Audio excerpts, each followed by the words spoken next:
বাংলাতে যখন আমরা এরকম বলি যে কথা ছিল, কথা আছে, এই কাজটা করার কথা আছে, ওদের বাড়ি যাওয়ার কথা ছিল, এরকম ধরনের কথা যখন বলি তখন লাইনগুলো কিভাবে করা যায় সেটাই বোঝানোর জন্য আজকে এই ভিডিও। আজকে বিশেষ এক ধরনের স্ট্রাকচার নিয়ে আমি আলোচনা করতে চলেছি, যেটা এর আগেও আমি ডিসকাস করেছি। খুবই গুরুত্বপূর্ণ একটা স্ট্রাকচার, যেটা দেখতে পাচ্ছ am to, is to, are to, was to, were to, able to, এগুলোর ব্যবহার কি কি অর্থে হয় সেটাই চলো এখান থেকে আজকে আমরা দেখে নেব। দেখো লাইনগুলো কিরকম আছে। প্রথমে দেখো am to, is to এবং are to এর ব্যবহার আমরা এখান থেকে দেখব। আমার ওর সঙ্গে 5টায় দেখা করার কথা আছে। আমার ওর সঙ্গে 5টায় দেখা করার কথা আছে। এই যে বলা হচ্ছে কথা আছে মানে বর্তমানকালে এরম ধরনের লাইন যখন আমরা বাংলায় বলি, ইংলিশে করার সময় তখন আমরা am to, is to এবং are to এর ব্যবহার করে থাকি। তখন সেক্ষেত্রে লাইনগুলো এইভাবে বলতে হয়। আমার, তো আমার অর্থে আই, তারপরে যেহেতু আই দিলাম তাই জন্য is to বা are to তো হবে না, এখানে ব্যবহার হবে am to। I am to, I am to, ওর সঙ্গে 5টায় দেখা করার কথা আছে। I am to meet, দেখা করা মানে meet. I am to meet him, ও অর্থে হিম লিখলাম, at 5টায়, সঙ্গে 5টায়। তো অ্যাট লাইক আমি এখানে টাইমটা কটার সময় 5টা লিখিনি, ভোর 5টা হতে পারে, বিকেল 5টা ধরে নিলাম, at 5 PM হলো। তো এখানে যেটা আমরা দেখতে পেলাম যে am to এর ব্যবহার হলো। পরেরটা দেখো, ওর আমাকে পরে ফোন করার কথা আছে। ওর আমাকে পরে ফোন করার কথা আছে, এখানে ওর বলা হয়েছে, তো সেই সেন্সে হি বা শি লিখতে পারি। শি লিখলাম, শি ইজ টু, কারণ শি এর পরে তো am to বা are to হবে না, তো শি ইজ টু কি ফোন করার কথা আছে, তো সেই সেন্সে she is to call me বলতে পারি। কল মি পরে, তাই জন্য লেটার। তো এরকমভাবে খুব সিম্পল প্রসেসে আমরা এগুলো পরপর করে ফেলবো। চলো বাকিগুলো স্টার্ট করা যাক একইভাবে। ওদের শিগগিরই পৌঁছানোর কথা আছে। ওদের শিগগিরই পৌঁছানোর কথা আছে, তাহলে ওদের সেন্সে আমরা দে লিখতে পারি। তারপরে দে পরে কি ব্যবহার করতে হবে? আর টু ব্যবহার করতে হবে। দে আর হয়, তো they are two, they are two পৌঁছানোর কথা, পৌঁছানোর সেন্সে রিচ লিখে দাও।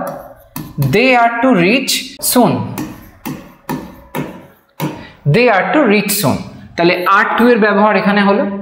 পরেরটা, ওর ই নেতৃত্ব দেওয়ার কথা আছে। ওর ই নেতৃত্ব দেওয়ার কথা আছে, তো এখানে ওর সেন্সে হি বা শি লিখতে পারি, তো লিখলাম হি। কত সহজ ব্যাপারগুলো, একদম সিম্পল স্ট্রাকচার অ্যাপ্লাই করো, ঝটপট লাইনগুলো হয়ে যাবে যখন এরকম ধরনের কথাগুলো বলবে। হি ইজ টু নেতৃত্ব দেওয়ার কথা আছে, তাহলে হি ইজ টু লিড বা টেক দ্য লিড।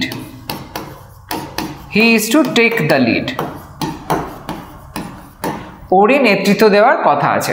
পরেরটা, আমাদের এখানে অপেক্ষা করার কথা আছে। আমাদের বলা হয়েছে, তাহলে উই লিখবো, উই, তারপরে আর টু দেবো, উই এর পরে তো আর হবে, তারপরে অপেক্ষা করার কথা আছে। অপেক্ষা শব্দটা ভার্ব, ওইটা লিখতে হবে।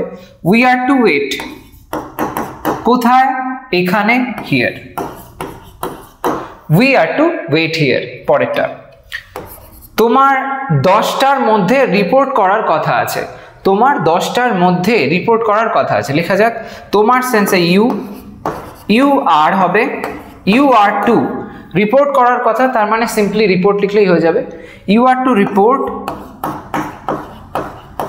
ইউ আর টু রিপোর্ট 10টার মধ্যে বাই 10 লিখতে পারি বা 10 AM লিখতে পারি, বাই 10 AM, সকাল 10টার মধ্যে হয়তো। তো এইরকম ভাবে দেখতে পেলে যখন বর্তমান কালে এরকম বলা হয় যে কথা আছে, তখন সেক্ষেত্রে আমরা এরকম ভাবে am to, is to, are to এগুলোর ব্যবহার করতে পারি। এবার যদি অতীতকালে বলা হয় কথা আছে নয় কথা ছিল, তখন স্বাভাবিকভাবেই ব্যবহার হবে was to, were to। তো সেই অনুযায়ী লাইনগুলো এইভাবে লিখতে পারি। ওর আমাদের সঙ্গে যোগ দেওয়ার কথা ছিল। ওর আমাদের সাথে যোগ দেওয়ার কথা ছিল, তো এই সেন্সে ওর অর্থে আমরা হি লিখতে পারি। হি was to, হির পরে পাস্টে আমরা ওয়াজ এর ব্যবহার করব।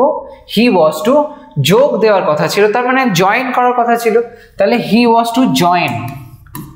হি ওয়াজ টু জয়েন আমাদের সাথে, তাই আস।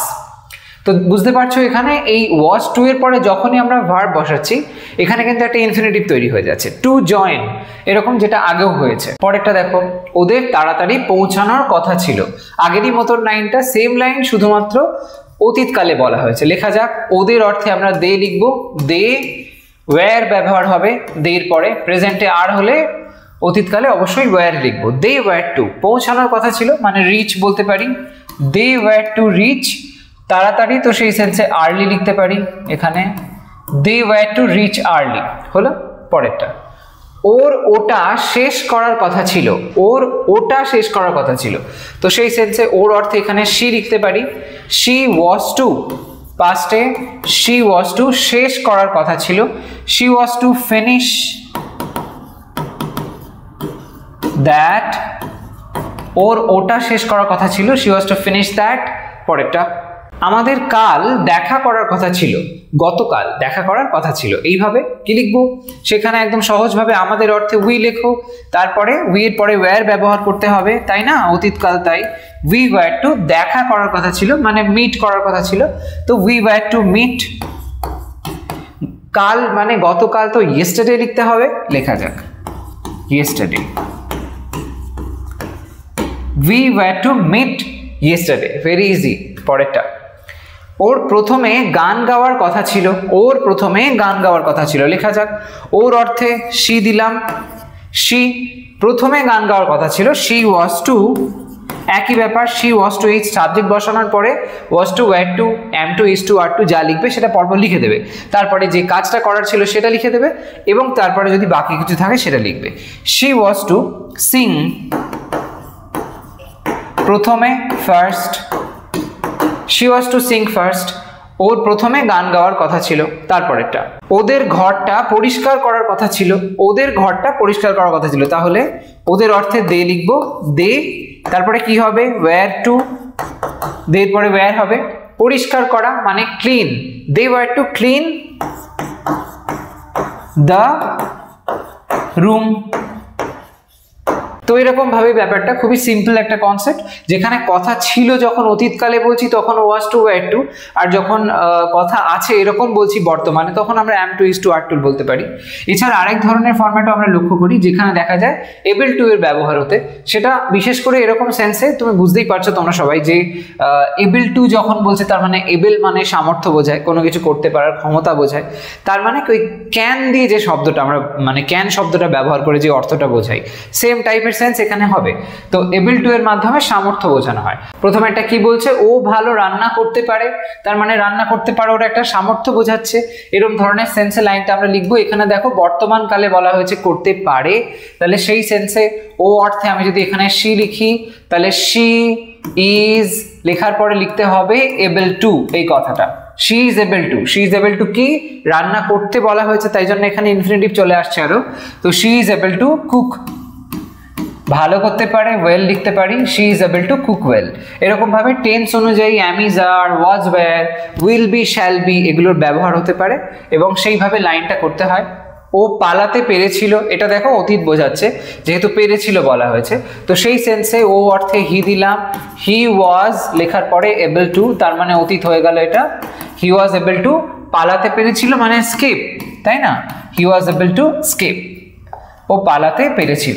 পরেরটা, আমরা সেটা সমাধান করতে পেরেছিলাম, আমরা সেটা সমাধান করতে পেরেছিলাম, এখানে অতীতকাল আসছে, তো উই ওয়্যার, তারপরে লেখো able to, we were able to, সমাধান করা মানে সলভ করা, we were able to solve সেটা, দ্যাট লিখতে পারি, we were able to solve that. পরের লাইনটা, ওরা সামলাতে পারছে, তো এই সেন্সে আমরা একইভাবে যেভাবে করেছি প্রেজেন্ট টেন্সে লাইনটা লিখতে পারি, ওরা সামলাতে পারছে, তো they are able to, they are able to, সামলানো মানে ম্যানেজ করা, তো লিখতে পারি they are able to manage, they are able to manage. এটা পারছে বা বলতে পারো এরকম সেন্সে পারে অর্থে বললে বেশি ভালো হয়, অ্যাকচুয়ালি এই লাইনটা এরকম অর্থে বেশি কারেক্ট। ওরা সামলাতে পারে, দে আর এবল টু ম্যানেজ, পারছে করলে বর্তমানে করতে পারছে তখন এবল টু এর থেকে অন্যভাবে বলাটাই ভালো হয়, যে দে আর ম্যানেজিং এরকম বললে বেশি ভালো হয়, কিন্তু এটা ওরা সামলাতে পারে এরকম সেন্সে আমরা বলতে পারি they are able to manage. Next ওয়ানটা, ও ব্যাপারটা ঠিক করতে পেরেছিল, ও ব্যাপারটা ঠিক করতে পেরেছিল, তখন বলতে পারি ও অর্থে শি দিলাম, শি ওয়াজ, পাস্ট টেন্স হবে able to, she was able to ঠিক করতে পেরেছিল, তাহলে সেই সেন্সে কি বলতে পারি, she was able to fix বলতে পারি, fix ঠিক করা, fix it, right? she was able to fix it। পরেরটা, আমরা জিততে পেরেছিলাম, অতীতকালে আবার আসলো কথাটা, তো সেই সেন্সে আমরা we were able to জিততে পেরেছিলাম win, আমরা জিততে পেরেছিলাম এরকম ভাবে we were able to win। এবার যদি এই কথাগুলো আমি এখানে বর্তমান কাল এবং অতীতকালটাই দিয়েছি ম্যাক্সিমাম, ফিউচারটা এখানে কোথাও সেরকম একটা লেখা হয়নি। যদি এগুলো তুমি ফিউচারে বলতে চাও তাও বলতে পারো, যেমন ধরো যদি এরকম বলি যে ও ভালো রান্না করতে পারবে, ফিউচারের সেন্স থেকে বলতে চাই, তাহলে সেক্ষেত্রে she will be able to cook well এরকম ভাবে বলতে হবে। তো এই টাইপের ওয়েতে তোমরা ফিউচারেও কিন্তু লাইন বানাতে পারো। যাই হোক, তো এরকম ডিফারেন্ট স্ট্রাকচার অ্যাপ্লাই করে able to, is to, are to, am to, was to, were to এগুলো ইউজ করে লাইন বানাও। কোথাও কোনো কনফিউশন হলে কমেন্টে জানাতে ভুলো না। এটুকুই থাকছে আজকের এই ভিডিও। একটা লাইক করতে ভুলো না, শেয়ার করো সমস্ত ফ্রেন্ডসের মধ্যে, আর চ্যানেলটা এখনো সাবস্ক্রাইব না করে থাকলে ডেফিনেটলি করে নাও, কারণ এই ধরনের ইনফরমেটিভ ভিডিওস তোমরা আমার চ্যানেল থেকে পেতেই থাকবে। আজ তবে আসি, সবাই ভালো থাকো, সুস্থ থাকো, বাই বাই।